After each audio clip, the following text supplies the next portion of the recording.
there's a lot of economic power within China that's not going to allow this thing to deteriorate. There's too much at stake. It has not worked throughout history. Can you tell me where a communist regime has really been effective over time? Let's put you in the camera. All right, what are we talking about today? Well, we could just start heavy. So the question I wanted to ask you first is a question that you like to ask people, and it usually freezes them. And it's a favorite question of mine, which is, okay, let's say you're dictator of the world. How are you going to save the world? What do you do? What's your first step? Dictator of the world? What's your first step?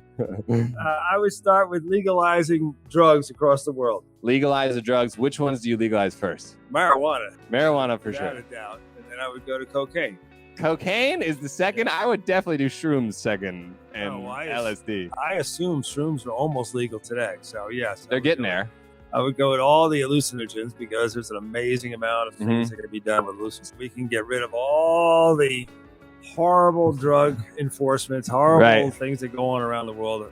The resources that you waste on trying to fight a war that you will never win. Incredible amount of waste. So that would be my first. You've had all the former DEA, like heads of DEA, have all said, listen, the war on drugs is over. We lost. Drugs won. It's 57 years old. We got drugs our won. ass kicked. So move on. We got our ass kicked. Move on. We got to learn to be better. Right. I experimented with marijuana a time or two, and I didn't like it, and didn't inhale, and never tried it again. Crescent says, I highly doubt alcohol companies are preventing weed legalization. Actually, a lot of them do. Not just alcohol companies, pharmaceutical companies prevent a lot of drug legalization because weed is a direct substitute. Therefore, it's a competitor to things like not only alcohol, but mainly, what are those opiates that are prescribed like crazy? What's that opiate that are just like oxycodone? Oxycodone. Like these are things that are the extreme that you could just try, and maybe marijuana is the key. Well, my brother uses it for his back. I mean, people use it all across. The athletes use it nowadays instead of the oxys. They use marijuana, and I think NBA. I just think that anymore. And the point here is you bring drugs out of the shadows. Right. You bring it to the forefront, and you can regulate it, control it, and help people get what drugs they need instead of having to go down an alleyway and buy it off a drug dealer. Right. You legalize it, you tax it, you control it.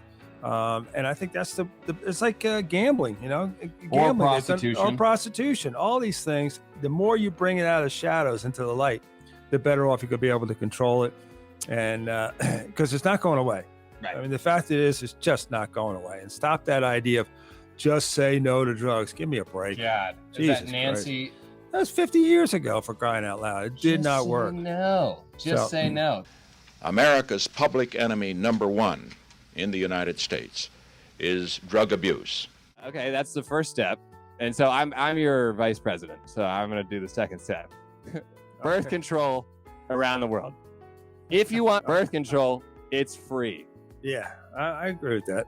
I mean, the world has, 8 billion people? And it's too many. It's way too many. It's just too many. So you talk about pollution, you talk about all the climate situations. It's all because of overpopulation. So yes, I think we have to address that. We already have legalized drugs. We have distributed birth control for everybody that wants it. I'm not saying you have to take it. If you want it, it's there. It's easy to have. It's just there. It's subsidized by the government. It is free, basically, I would say. Right? I would say it should be free and it should be encouraged because it's been pretty available. But you have the Catholic Church and a lot of other places say that's a sin to take birth control.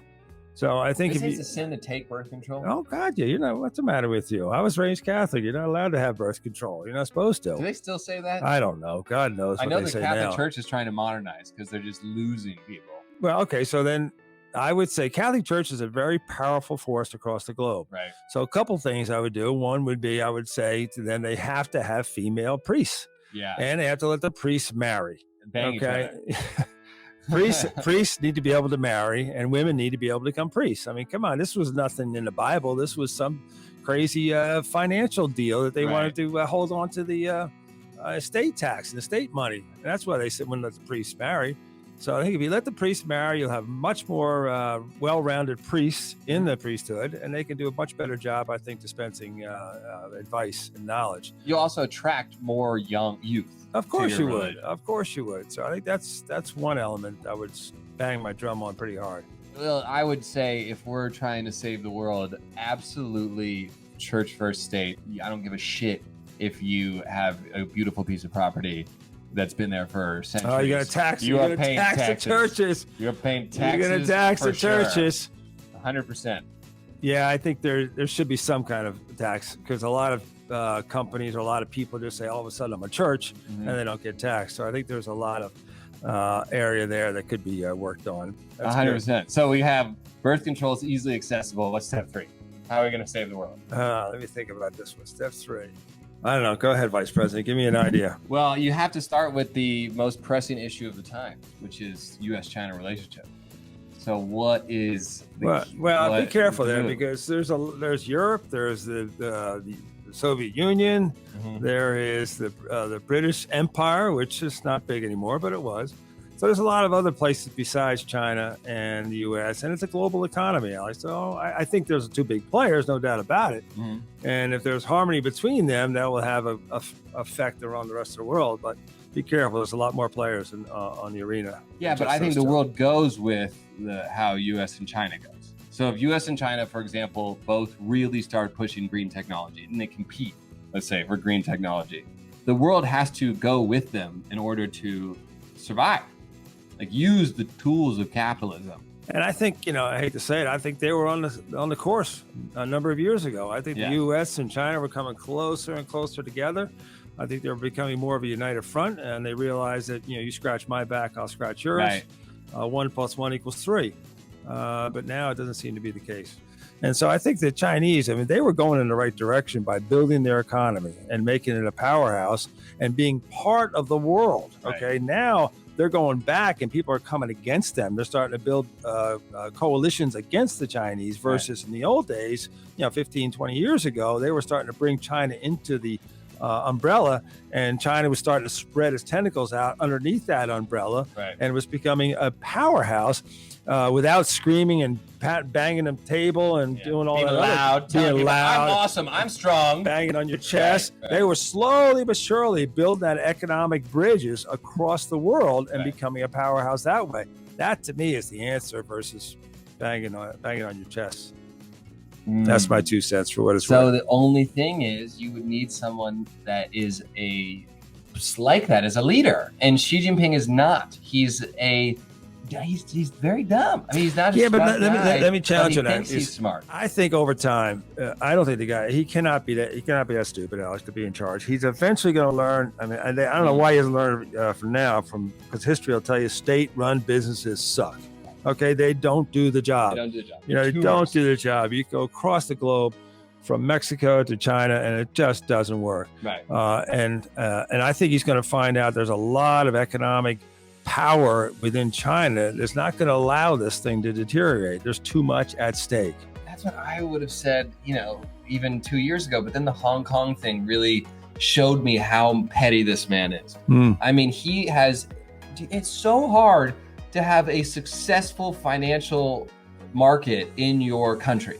Like, having Hong Kong be the 3rd biggest stock market, I think it's the 2nd or 3rd biggest stock market in the world, takes years, decades to get that type of trust and credit, as well as to get that market, and to shit on it because you're so sensitive and you just feel like you can't back down.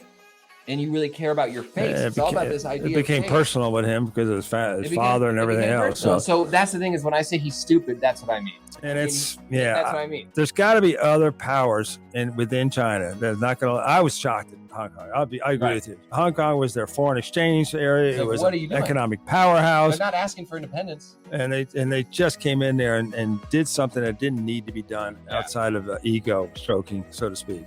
And I think that really woke me up, saying maybe this guy needs to be taken out, because if you're a businessman and you've got all this power within China, all this money, and the money's starting to leave China, and you're starting to have these state-run industries, this thing will collapse over time, Alex. I hate to say 100%. It. You got to support a 1.5 billion people. And you can't be doing that by not embracing some of the capitalist systems and just being a dictator. It just doesn't work. Well, they're also overlooking the fact that, like, yeah, you guys helped with alleviating poverty for hundreds of millions of people, but you benefited from globalism. Like, yes, you did. International trade. And if all of a sudden, because I'm telling you, all my friends who work in logistics and everywhere else, they're looking elsewhere. They're all looking Vietnam, Malaysia, they're looking Philippines. They're all looking elsewhere. And that's going to continue unless something changes, because China is too volatile, too unstable now. If you're looking at it from an investment perspective, there's too much risk. We used to sit back and say, you know what, maybe we should go to Vietnam, go here, go to India. No, you know what, China puts the ball in the basket all the time, and they give us great price, and we have great relations. Stay in China, build your thing in China, and make it even better. Invest long term in China. And that was the attitude for years. Now I guarantee you it's switching, and people are looking elsewhere. Where else can I get this product for the same amount of money or same quality, same delivery, all that other stuff? And they're going to find it. And you know what? The American government should help them find it. Yes, they should. They should incentivize them. There's a lot of incredible up-and-coming economies all around them. Yes. And if America was smart, they would start to coalesce all those countries into some kind of a pact that goes against China. And then China's going to have... Something like the Trans-Pacific Yes. We need that kind of partnership with Malaysia, with India, with Australia, with Japan, with Indonesia, with Vietnam, all those countries over there. And make it, and Korea, and make the decision easy for business. Make the decision easy for commerce. Yes, make it easy. Difficult. Make it easy. Break down those trade barriers to all those countries. Right. And all of a sudden, I hate to say it, China's going to be in trouble if they're all by themselves. Once that happens, this is what I always say: you might see an assassination. Yeah. Don't you think it has to? I mean, the Chinese government is a mafia. You got to think that if enough people's interests are getting fucked with, that something would happen. Yeah, when you're talking about this, that's all that matters. That's what drives the world. All right, well, Steve Farley, thank you for joining us. It's been a pleasure. On Friday night streaming with LeLe Farley. I'm sure we'll see you next week, hopefully. Looking forward to it. We'd love to have you. Take care, everybody. Thank you. You are very much a self-made man. From the bottom, now we hears, as Drake would say. And you, even though I didn't want to, as a 14-year-old, I wanted to play World of Warcraft all summer. I still had to bag groceries. I was very disappointed. Yes. But you can see the validity of that when you get older, because you meet these Fuardai, the second rich generation, these little Chinese, like, rich kids that their parents just throw money in Ferraris. It's not healthy. It's not healthy for them.